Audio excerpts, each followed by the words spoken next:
अस्सलामुअलैकुम दोस्तों, अज की मेरी वीडियो आ कपाह नूं अज 10वां दिन सी काश्त कीती नूं।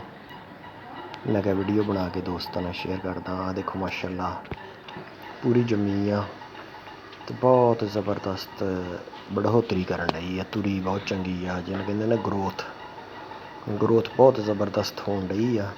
हले इनू पहला पानी नहीं लाया क्योंकि अर्ली काश्त आ।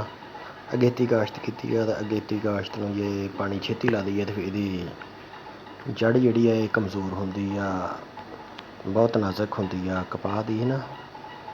नाजुक जड़ की वजह तो यदी बढ़ोतरी रुक जाती। इस तो पानी नहीं लाया, जिहड़ी तो बस बिजाई की सी सिर्फ उही पानी आ। देखो माशाअल्लाह कैसी ज़बरदस्त जमी आ तुरी। हुण इनू इंशाअल्लाह 2 दिनों से 12वें दिन पानी ला के ते DAP की बोरी पाउणी है, नाले पानी लाउणा इंशाअल्लाह।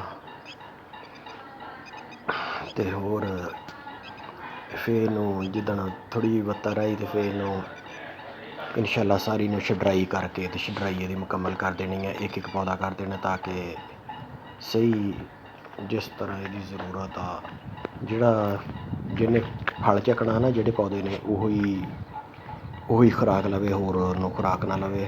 जिहड़ी गंद स्प्रे की सी माशाअल्लाह बिल्कुल एक तीला गंद आ देखो माशाअल्लाह गंद वाली स्प्रे ना गंद भी बिल्कुल नहीं जमया, बिल्कुल साफ सुथरी कपाह कला कपाह के पौधे दिसन डे नज़र आउण डए आ। तुसीं देख सकते हो माशाअल्लाह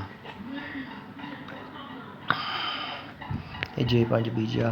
पिछले साल तो बारिशों की वजह तो थोड़ा निकलिया सी 22 मन एकड़ की अवस्था इसी टाइम वाली काश्त। तो उदू पिछले साल मेरा अलहमदुलिल्लाह एकड़ का 45 मन अवस्था आई सी।